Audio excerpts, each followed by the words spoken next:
Alright boys, welcome to the podcast, and today we're going to be talking about movies and games. The girls are going to be doing movies. Take it away. Hello and welcome to the movie show. Today we're talking about Endgame and Infinity War. Question 1. What did we think of the movies? I thought the movies was planned out well and it had a good strategy. And I liked how they did the special effects. I really liked the movie and I think it was really planned out. I think the movie was well written, well casted, and costume design was really on point. I think the special effects were really well done, and I think the character development was very good as well. Question 2. How would you rank the special effects? I'd rank the special effects 10 out of 10. I would say the special effects were 9 out of 10.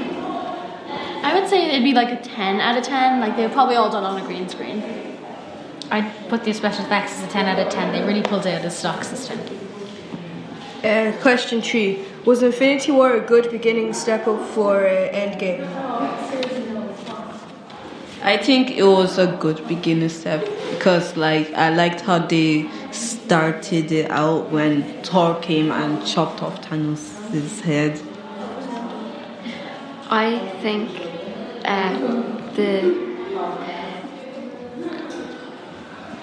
I think that it was a good step up for beginning of Endgame, because I think that although throughout all of the Marvel films, even let's say Guardians of the Galaxy, the first one, they even stopped bringing in and mentioning the stones. And I think all the movies ran really well together, and there was a good gap in between the two movies. Question 4. How was the stereotypical change in Marvel? I think the stereotypical change in Marvel was that how they planned it out and how they started it and how all the superheroes came back.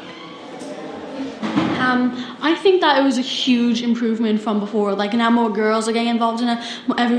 All women around the world, we really like these movies, and like, we're all girls sitting here and we're enjoying this movie together. So I think it's really, really improved. I think they introduced a lot of new women characters, and there is one scene that there's a lot of women empowerment in it. And I think the majority a while ago of people seeing Marvel movies would probably have been of men, but now there's a big group of girls going as well. And I think, like you said, there's a lot of genders there, and it's kind of just everyone goes to just enjoy it, really. Question 5. What was the saddest death in the two movies, in your opinion? The saddest death is when Iron Man died, and the saddest death was when Iron Man died and how everyone started to disappear. I think the saddest death was when Iron Man died, because everyone loved Iron Man. I would say it would have to be between Black Widow and Iron Man. I think what made me feel sad about Iron Man's death is the fact that he had a daughter, which was more character development.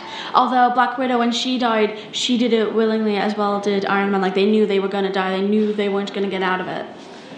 I think that I agree with the last point. It's just that I think she chose to do this. She knew what the consequences were, but she kind of sacrificed herself for the greater good of the rest of the population. And Iron Man's going back in the Black. I think that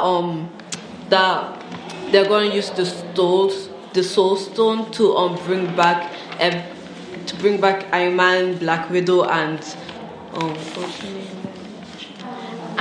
I think that Captain America actually could hold the hammer at the very beginning of in Avengers Age of Ultron, where they were all around the table trying to hold up the hammer. He could hold up the hammer first, but he didn't, because that's what made him worthy, the fact that he didn't brag or show off about it. I think that he also didn't pick up the hammer in Age of Ultron.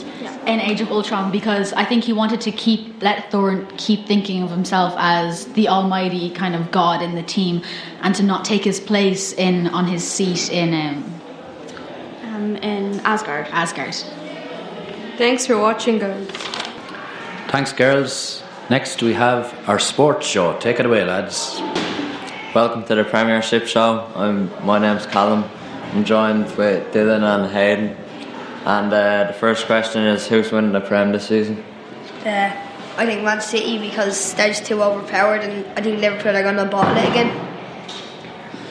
Basically, I reckon it's going to be Liverpool. I think that City have a massive injury at the back line, and it's just going to cause a lot of problems for them. I think Liverpool will come through. I think Man City have the attack to break down Liverpool's defence. So when they play them, Liverpool have to play Man City twice. So it's going to be hard for them. Alright. Second question: best player so far this season? I honestly think it's been it's hard. Who do you think it? I reckon it's probably been Raheem Sterling. He scored goals, he's got the assists. What's wrong about him? I don't think he's been doing too well. I think maybe Kevin De Bruyne, because he's just the best player in the league. Alright, third question: thoughts on Lampard's youth system? I think it's really good, but I don't think it's better than Everton's. I think what he's doing is correct, and he's got the right methods with them, and he's using them well. And I just think maybe in a year or two, them youth system players will be top class players in the world. So yeah. Question 4: thoughts on Spurs' struggles recently? I think Spurs are really bad now. They're just not doing well. Losing to Colchester. That's just really bad. And it's losing 7-2 to Bayern, 3-0 to Brighton, drawing 1-1 with Watford. So I just don't think they'll finish top 6. They're a top side. I think they had a fair few injuries, so I think that's slowed them down a fair bit. But I think they have the ability to come back, but I don't think top 4 is for them this season. They're a good team, but yeah, I'd say about 5th, 6th or 7th. Question 5: will Man United get relegated? I think they have. It's a good result against Liverpool to draw 1-1, but if they keep this mentality up, then they might do well again. But on Saturday, they need a win to get them back into contention for top 4.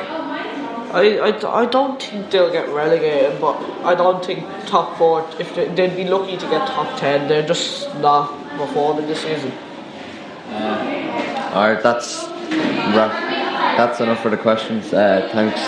Welcome to the gaming session. So, how much money do you think game developers get for their games? I think they get varying amounts of money depending on how well they market their game and if the game is successful or not.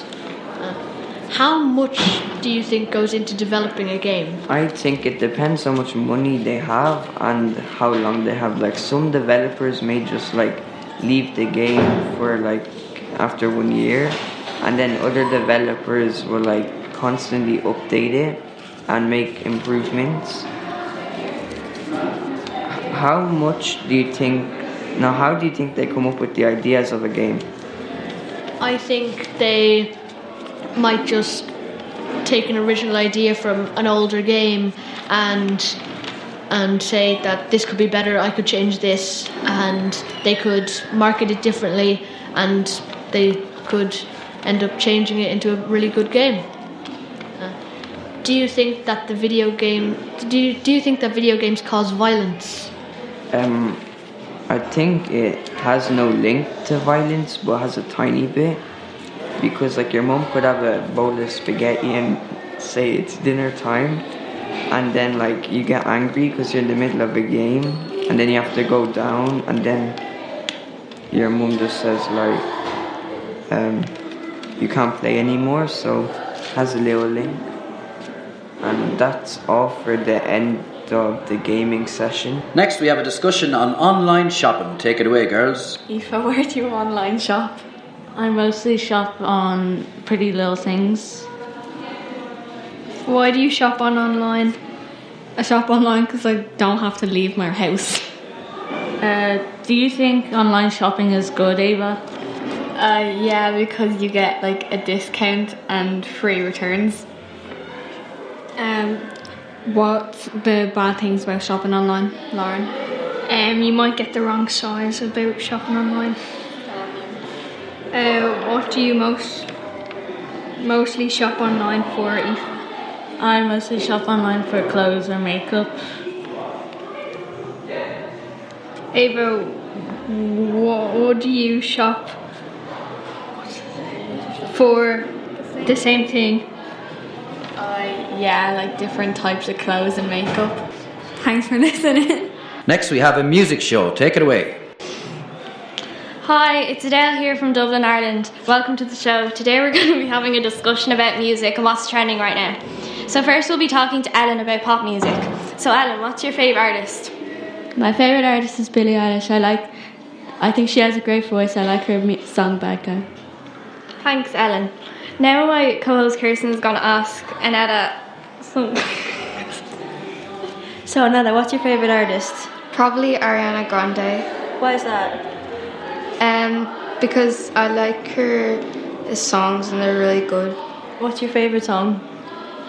Break Up With Your Girlfriend. Why? Her vocals are nice and I can kind of relate to her because she likes dogs and so do I. Now Ellen and Annetta will talk about why they think Ariana and Billie are better artists. I think Billie is better because she's very different and there's no one really like her. I think Ariana Grande is better because she has more nice and not dark and gloomy songs. Okay, thanks for listening.